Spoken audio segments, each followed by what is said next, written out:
aggressive style of carry, so we'll see how he does here. I think for if he is going to be 1v1 against the Brood, I think one of the key things for PR to try to do is try catch a Voss by surprise with like a support rotation. Someone like a KotL can just somehow sit behind a Brood at some point, and one Illuminate could kind of throw a spanner in the works and get cause Voss problems. But it looks like they're actually going to dodge that matchup. They're going to send Brood top for the time being.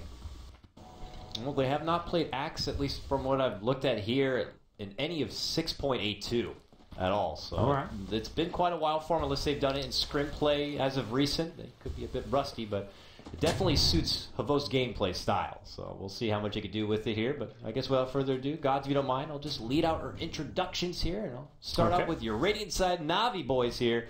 Funnick is going to be playing your Jakiro here in the off lane. Nearby, we got Captain Goblack here. Going to play your Undying. Mid lane, for now at least, Vanscore is going to be playing your support Vengeful Spirit. Behind that, it is Dendi. Going to be playing your Medusa, and of course that leaves Havos on his Axe.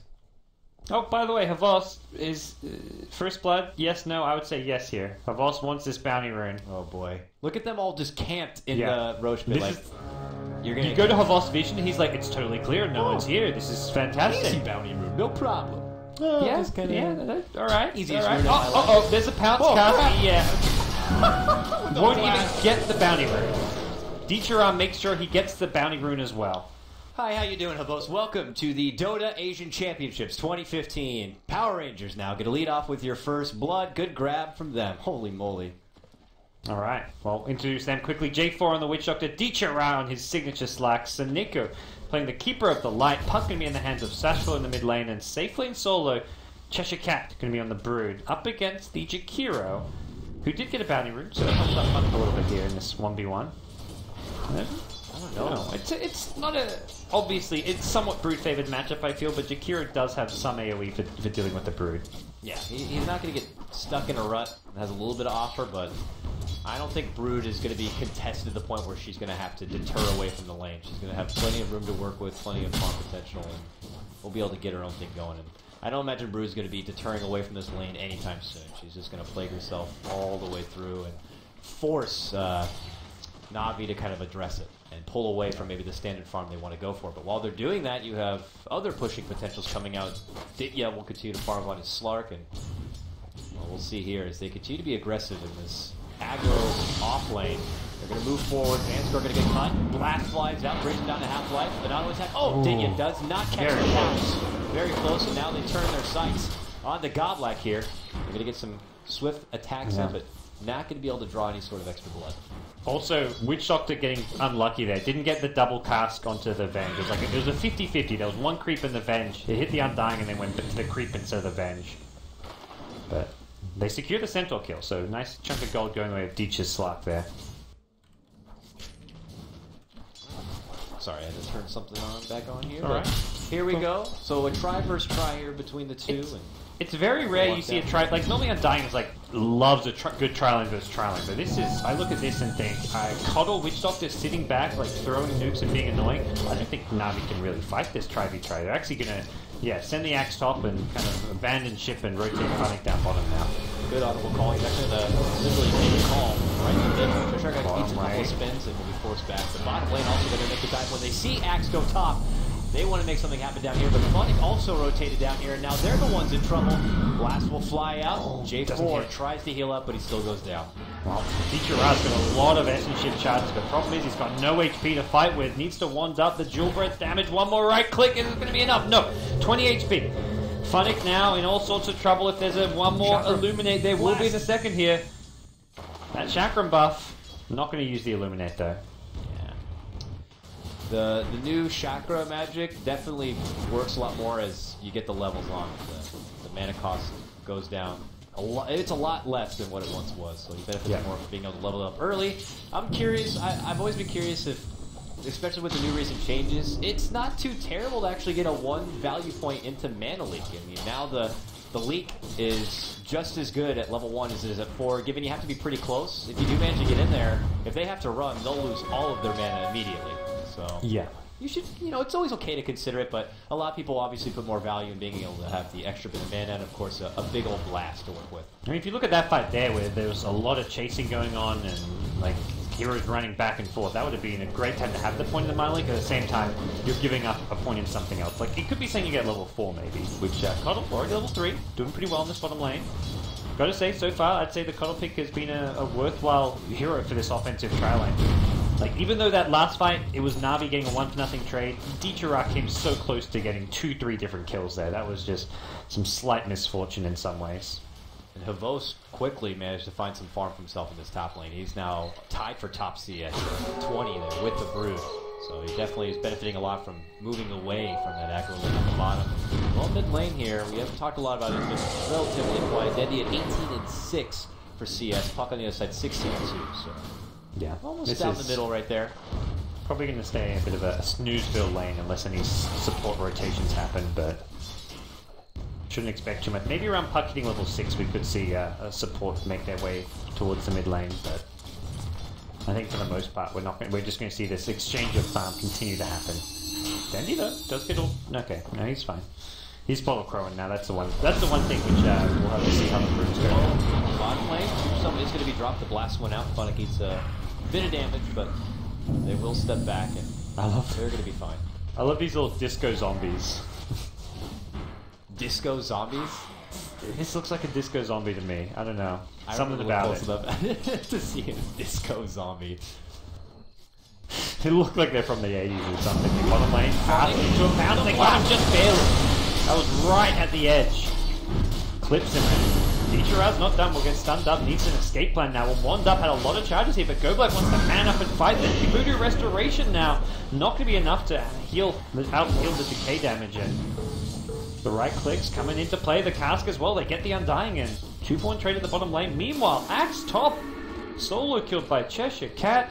Didn't have the spawn spiraling. Went pure right click damage with the ultimate and takes out the Lost in a 1v1. We're not done yet though. Bottom lane, let's go right back down. If they want to get a hold of J4 after getting those couple of kills, the Blast is not going to be on the mark, and Funnick is going to try to fly him down, but the heals are there, and Vincere is a little too weak to pursue, so not going to be able to get a follow-up kill there. Yep. So for Voss, not having the Spiderlings that he'd hoped to have to farm against here at the top lane. Now top river. Cheshire Cat going to web his way down to help make sure he secures the rune for Puck, who gets a regen. Puck doing well, starting to out-CS Dendy a bit. I think the fact he's getting the runes and Dendy has to bottle Crow and is being somewhat zoned out of the lane is working in Puck's favor. So we'll see here where Goblak will make his return to this very action-packed bottom lane here, where it just seems pretty back and forth. A couple of quick grabs there, of course, for J4. He doesn't go down, so your Witch Doctor benefits some serious early game gold, and NaVi continue to find a lot of farm outside of their axe there for the top lane, and of course Dendy mid. An old TP coming bottom lane. Puck wants to get involved. They're going to start onto Funnick here, and they'll have the Puck for the other heroes. Undying going to drop the tombstone. Fighting the tomb not easy, and as a result, they'll focus down first. Vincere may be dead before the fight even really breaks out.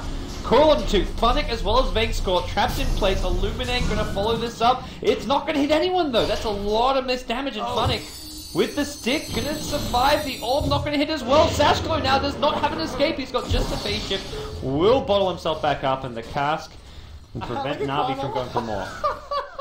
Comes in from behind, gets two sneaky little auto attacks and takes him down. That is just so cheeky right now. And Puck with a level 4 orb, he misses it onto Vincere. As does the Illuminate. They're not hitting all these spells, but it's the right clicks from the KotL. So Nico's saying, I'll do it the old-fashioned way. KotLGuy going to be hit by the cask once, no second cask coming into play. And the body blocks from J4 preventing the escape. He's going to die here. Complete bloodbath in the bottom lane. This is the CIS Dota we all know and love here. Double kill goes the way of the Puck. And, well, all said and done, I mean, who even comes out on top of that one? I don't know, the one who benefits the most from these kills, it's KotL, surely. Yeah, I mean, he gets a nice couple of kills. Puck also grabs some of himself, has about 1,200 gold, so it's relatively good tempo to move forward towards that flank dagger. And interesting note, so Nico did get that 1 point in the Mana Leak, at least by level 5, and will not get the ultimate into it, so it's right back for the blast. So it does have a little bit extra control there, and locking people down and not allowing them to get too far away. So being able to have something like that, plus your Witch Doctor Death Ward coming in the near future, nice bit of stuff. Trialing versus trialing action at bottom, somewhat continuing here. KotL going to come back down and NaVi have 3 heroes still committed to this one, but it looks like it's mid lane where Witch Doctor is lurking around. Just a level 2 cast though, and don't really see this being a feasible kill. They're going to drop the coil, and Dendy has not leveled up Stone Gate just yet. They're TPing in the Keeper of the Light. Illuminate going to be necessary. Dendy in trouble.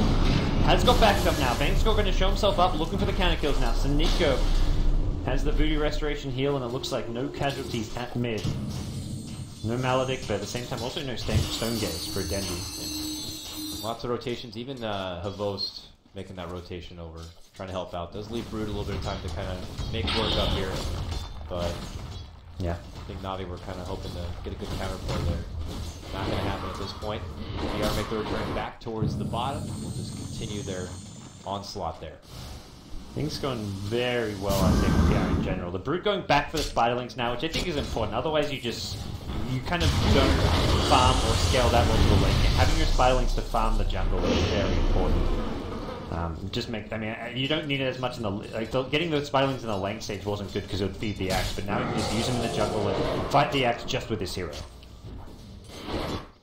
I know a big turning point is, of course, going to be Havost. If he manages to throw together that blink, but he's going to be forced to TP out from this lane, so that's a victory right there. It just goes back to the tower, not all the way back to base. That's a good move here, and Vincere, they don't have detection here. Vincere comes up, they need more than that. Puck gonna look to secure the 10-minute rune. Dendy and him battling it out. It's Dendy who's gonna be the worst for wear there. Another rune going away with Puck. Puck seems to be getting every single top rune. Dendy just can't catch a break. I feel like if they can get a hold of Brood here in the top lane, they can do it. The call plus a stun and the calling on top of it. It shouldn't take too much muscle power to take down the Brood with them together. But if he's by creep, absolutely. Yeah. It's going to come down to getting some spins though, and Vincere, this Spiderling army could quickly bring him down. And Cheshire Cat scouts out the Venge, also sees there's no sentries on him, and if he realizes there's no sentries at this top lane, that's easy kill into the Vengeful Spirit. So things have gone through a bit of a calm for now. Well, they're looking to farm a bit more and itemize to the next turning point for them. Dendy playing the Medusa seems to be a bit different from the usual Dendy playstyle. When the golden days of being able to play like Quap Puck and as of recent Templar Assassin, where you build up a significant dominant mid-game performance and then really look to snowball. Medusa, you don't really do that with. You just kind of hold your own in the mid lane, get good farm, and just try to bring in those items one by one until you really can dominate in the late game. So it just seems to be a bit different from Dendy's comfort zone playstyle. It's Dendy. You have these very unkillable core heroes here, but ultimately they need a plan to start taking out bottom lane. Though Go Black going to get initiated on Dr. Tombstone, and Vincere going to be forced to Shadow Dance, and doesn't look like he's getting a kill here on Go Black. These magic wands in this bottom lane are all paying for themselves. Disco Skeletons, man, do you see him now? I saw them, but I'm still trying to figure out. It's mostly, I see it in the portrait more than anything. Oh, okay. Top lane, Puck TPing in, and he's there ready to cancel and TP out. Should Havost try and do so, and he's holding on to the coil. Havost looking for the counter kill. Sashka's gonna get low. He gets the dunk. Havost gets one, and Vincere, if he had some detection, he could maybe look for a second. Unfortunately, no sentries, no dust. Well, that did not go the way they planned it, and didn't even get the opportunity to do the coil or anything. I mean, Puck had to hold the coil because if he coils right away, Havost just TPs out and they don't have the damage to kill him during the TP. But at the same time, he needs to not get hit by that call. Once he gets hit by that call, it goes badly. Not going to happen. So Nico rotates towards the mid lane and will begin to blast it down, but Dendy sees it coming. He's got that ward on the high ground, so he's not going to get caught out with any sort of pesky level 4 Illuminate. And the wall's back. Carl's not leveling up his ultimate play-in, though not too important. And it looks like between the two supports on PowerRangers, the KotL's going to be the greedier one. He might even go right for an Agnes. He's on reserve about 1,300 gold. We'll see. I feel like the mech is okay, but like the straight axe, like you get that it's going to be a really powerful tool to have. Bottom lane, Funnick now. Taking a lot of harass here. Same for Vincere. Puck going to blink himself forward, gets the Dream Coil. Won't hit the orb. And with a Tombstone here, this is a tricky place for Sashka to be, and he needs to find an escape here. The Macropie going to be cancelling that Blink Dagger. And with this level 1 phase shift, he's not getting out of this one. Dendy even TPing in for that. Sashka few misspells, a few kind of bad rotations, and NaVi actually looking okay after a bit of a rough start in that tri-lane versus tri-lane. It is still a PR gold lead though. Do a good job in the early game, of course. Like Habos getting caught out by that Roach pit, draws first blood, and then he's put into an awkward aggro try, kind of a setup. Well, after they make the rotation over, they kind of shake things off, and it looks like slowly they're being a little bit more composed. They have to pull out a couple of rotations, but they're not getting knocked down as hard as they did before. As we get ready to approach the mid-game, maybe NaVi looking to make a bit of a turnaround here. PR supports are really good laning supports, but they're bad like roaming supports. They're bad mid-game supports just because they don't really offer reliable damage or even reliable stuns. Like cast, you don't unless you know you're going to get like a multiple hero stun off and kind of chain it together. It's not exactly that reliable. And Illuminate also just not really reliable damage, as we've seen a few times with the Illuminates just missing. So yeah. Compare that to like your Skywraths, your Ogres, your Vengeful Spirits. Like these are just much more reliable supports around the 10-15 minute mark. Oh, top lane. There's going to be the call here. Qualifier catching a little bit of damage. Going to get him low enough. The silence though comes through, and so does the death ward. Havost will be taken down. Good rotation coming up from PR. Scores him that one. I think that's what they should have done last time when the puck went there. They needed just +1 support, and I think Havost is always alone at this top lane. They should just be looking to kill him over and over again whenever he's in this lane. He rarely has backup, and all you need is that puck +1 support. Either KotL or Witch Doctor, either should work it. That's just a useful gank to be doing. The Axe Blink Dagger is something you definitely want to slow down right now. Brood scouting out, flirting with the Radiant Ancient camp here. Godblack nearby will drop the ward, and Cheshire Cat just kind of puts himself back in that lane. Has the Midas looking to build up. We'll see if he'll go for a Necro Book to kind of assert more split push action, or maybe an Orchid. Necro nice to get to the Medusa for the mana burn for sure. That's true. Yeah. Necro Book definitely helps there. He may be thinking like fighter build, like a BKB butterfly type thing. Ooh, he finds a nice little ancient stack. There's Ella. Pops his ultimate and will look to take this. Or at least some of it. Do they know what's happening? I mean, they have a ward. Havos was in the neighborhood, but still no blink yet. He's getting really close though. 1800 gold after getting the Vanguard. Shotgun goes to high ground. Sasko, what's doing, man? You need to hold himself out of there and okay. I guess he was running in blind, whereas NaVi themselves have a nice little Ancient's ward here. They want to go for Havost here. Brood needs ultimate. It's not for 10 seconds. I don't think without the ultimate they can get this unless we see some backup coming in. Puck's the hero you ideally want back in. 3 seconds till that ultimate, and Havost's going to get back to safety, so that is his Blink Dagger up now. I imagine Havost, who he is, on top lane, but eventually he's going to want to put that Blink Dagger to strong use. I figured maybe he would have hid. No, he's going to hide the dagger. Or at least it's all. Well, is he going to show it? I don't think he should. He might, though. No, he's not. He's going to hide behind. Maybe he'll make a go jump on the Cheshire Cat. There it is. Oh, not going to catch the call, unfortunately, though. Now Brood going to turn and fight. Doesn't have a TP. Actually, no, sorry, when we're talking about blind, he does have a TP. Well, looks kind of rough for him, but bottom lane, Nico going to get caught up by Night Buzz. Here comes the Tower Deny, going to be just in time. As Funnick now gets stunned up by the Mana Leak. No escape available for him.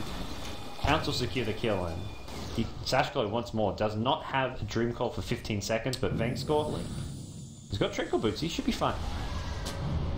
Yeah, just Wave steps back, they're not going to pursue that one, and now they're actually making it go. This is...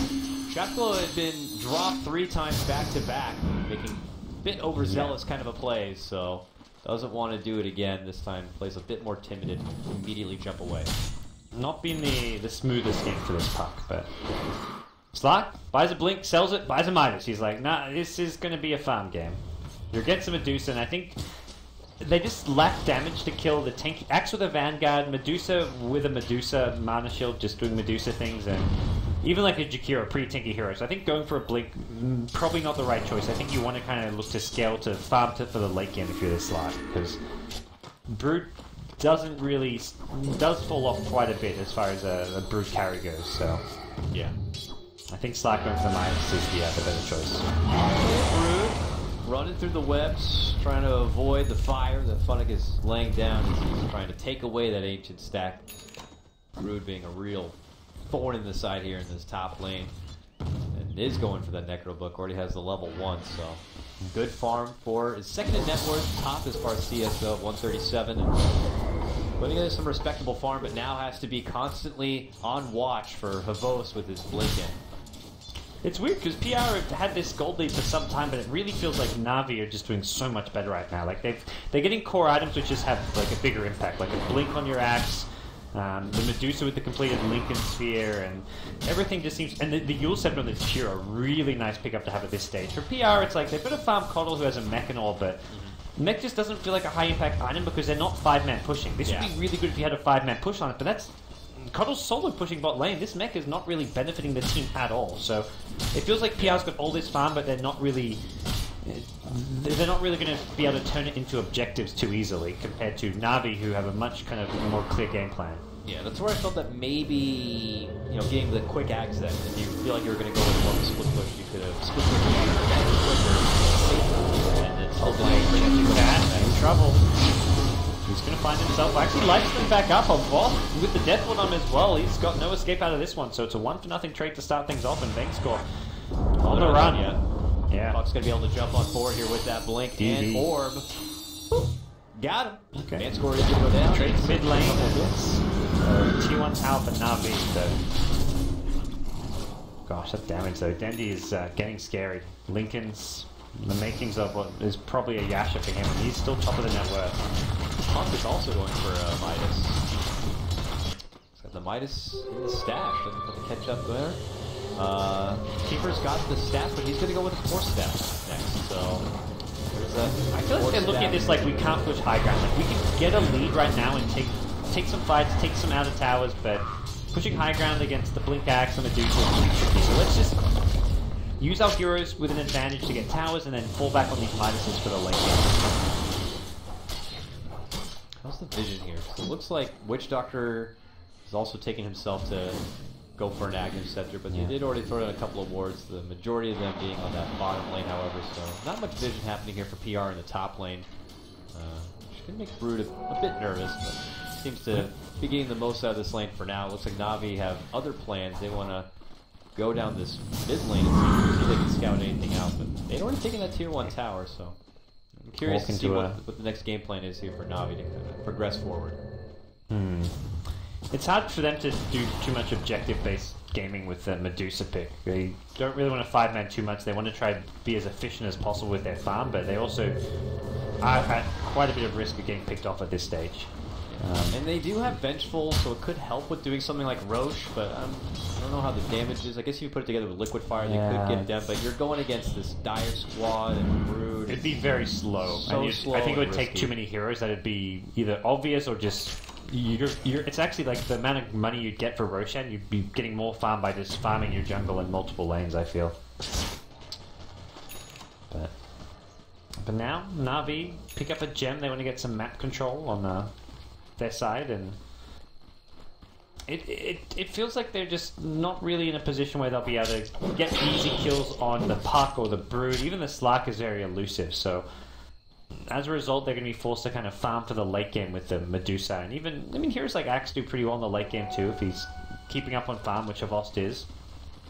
Havost is, but their supports are a bit behind here. I'm just trying to look over. Their supports are really Vengeful, far behind, looking at their net worth. And Goblex and Dying, they're both level 8. They don't have much to their name as far as items like a boot and a headdress here and there. Look at the net worth. It's 6k KotL, 5k Witch Doctor to the 2k and 2.5k of the NaVi support.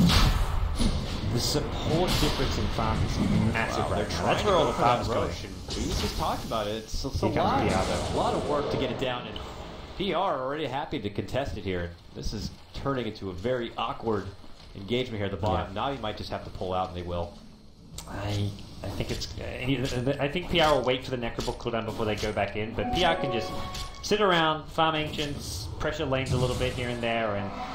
it's just not efficient use of NaVi time to just be 5-man positioned around the Roshan, and well, someone's going to go back top to defend, and as soon as someone goes top, Brood can kind of go back into the solo Roshan. Ooh, Cheshire Cat cutting off Funnick here. He's going to slowly run him down, but there's going to be the TP, and there's nothing really Suniko can do about it. Meanwhile, bottom river, J4 and Sashko just duking out with the frontline Medusa, who is not someone who's really all that killable right now. No, it looks like Dendy's got some Yasha. I like what 2K gold. Dichira's doing top. He's keeping 1 to 2 heroes up here. Takes a bit of damage, but will back off, heal it off, and just going to create that space that maybe the Brood needs to go into Roshan again. And the Necro 3 up in 5 seconds, and that may be what Cheshire Cat's waiting for. It looks like he's going back in. Yeah, baby. Possibly? Maybe not. Yeah. NaVi are definitely in position to come and fight him once more, though. Yeah, No. Yes, maybe, no. Over the he sees the D ward and he's like, okay, let's go Ancients instead. They're here, and they're throwing everything into the dark pit, just in case. Yep, they've got the gem too, so it's not going to be easy for the Brood to take it. But what PR's going to do is just, you go fight. NaVi are forced to 5-man, whereas PR have 3 to 4 heroes in different locations. There's Slack top, you had your Puck hitting the tier 1 mid, you've got Witch Doctor in the jungle, you've got Brood bottom, or Brood in the Radiant jungle, and KotL in the bottom lane. They're farming 5 different places on different heroes. NaVi are farming like 1 to 2 heroes. Cheshire Cat, Yules, the whole kit and caboodle here, trying to take down this Brood with most. Finishing off, the cherry on top, going to be that Calling Blade, plus trying to farm up these sweet little Necro books, but hey, look what's happening at the top. Dichira doing the signature split push he loves to do, is put himself into the base.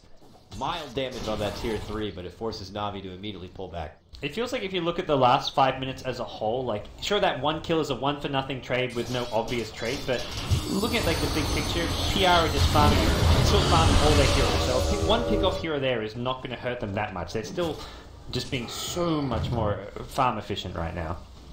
Yeah. More farm efficient with more of their heroes and more of their play.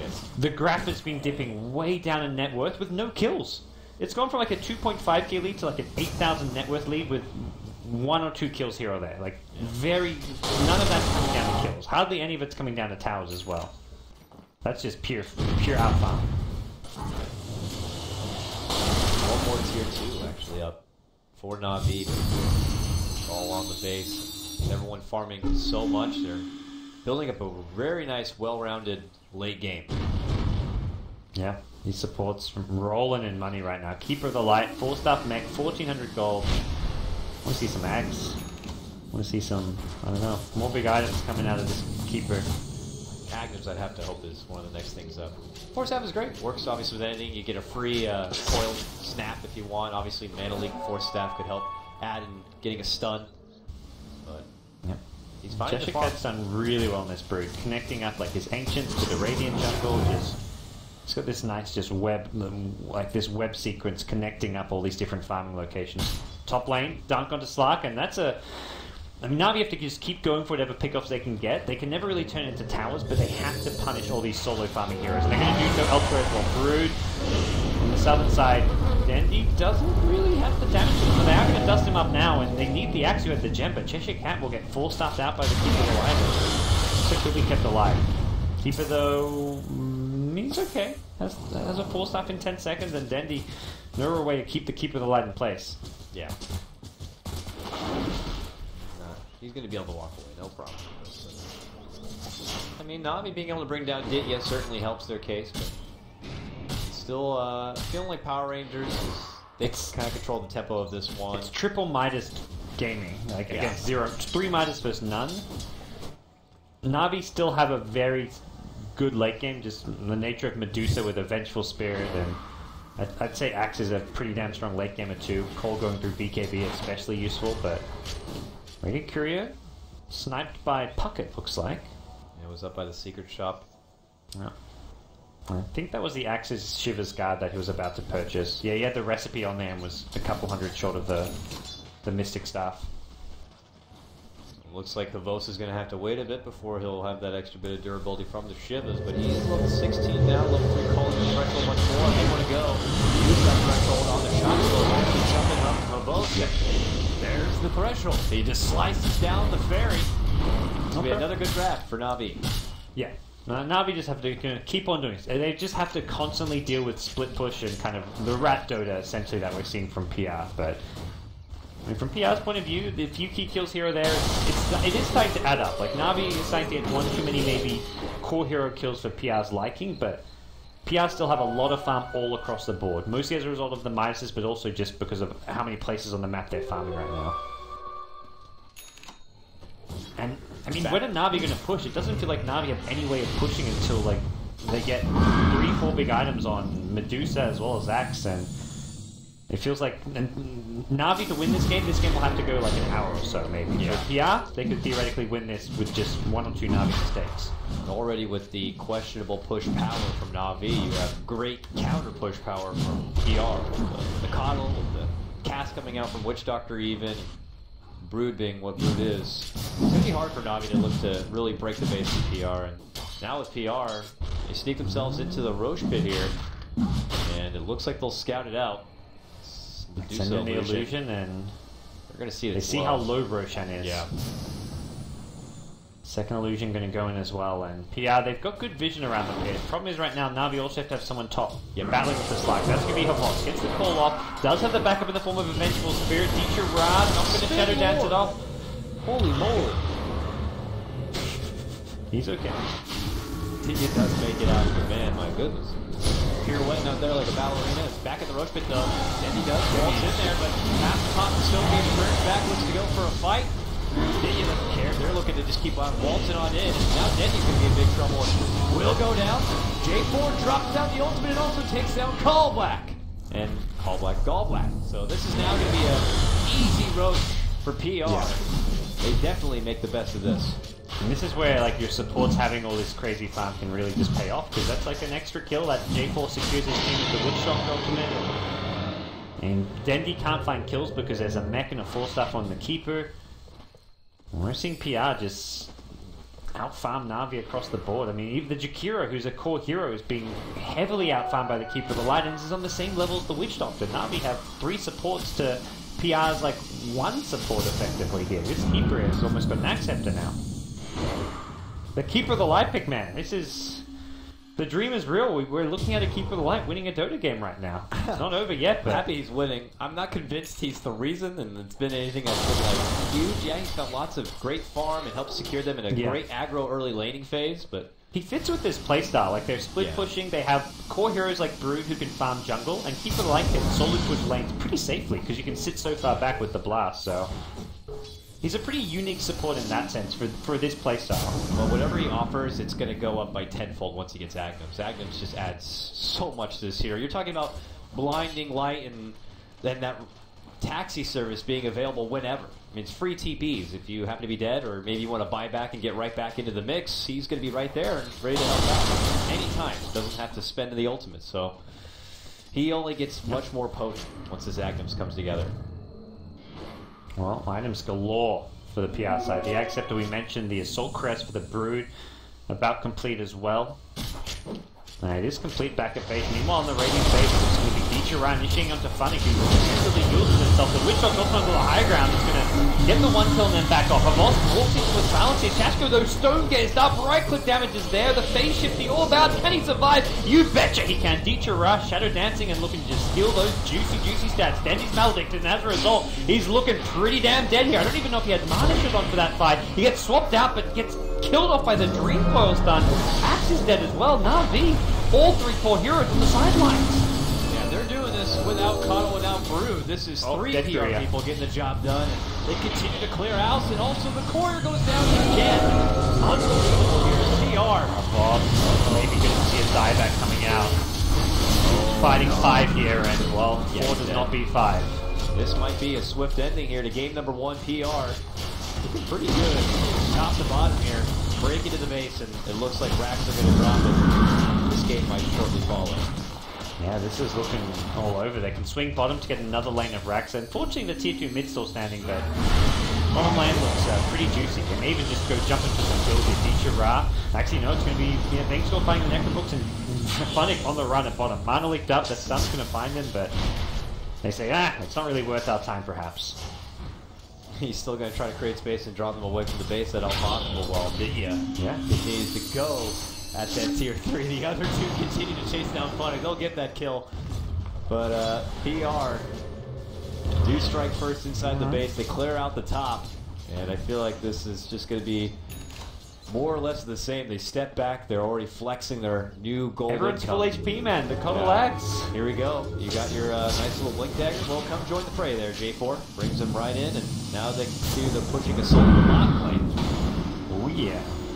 Well, not easy for Navi to fight. I love it. Did you see that? Monolith blinding light, and he just keeps spamming that blinding light. He hit 16, that's with a 12-second cooldown. Pretty nifty. And Medusa's not farming an MKB anytime soon. Oh, Witch Doctor, this is the ultimate. It's bouncing around, catching everyone. Vengeful Spirit kept alive just barely. Then you're going to die to the Maledict, it looks like. And with that, I think Navi has done more. Game 1. We'll go PowerRangers way. Not out yet. We'll be looking to come back. Game number 2. Same way Alliance did. Take it to a game 3, but that will do it here. So what do you think? Was it execution? Was it a questionable draft from NaVi trying to throw together this most core acts with a mid-lane Medusa? What happened? I think Navi definitely got pushed outside of their comfort zone when they saw the Brood. Like, putting Dendy on the mid Medusa and then having to swap the lanes around a bit. The trial versus trial didn't go well, and then PR definitely out-executed Navi in the mid to late game with their split push. Navi were just... It took them so long before they realized, oh wait, we just got to pick off people. And like, sure, they got 2 to 3 pickoffs in a row, like on the puck once or twice on the Slack, but they need to be doing that 5 or 10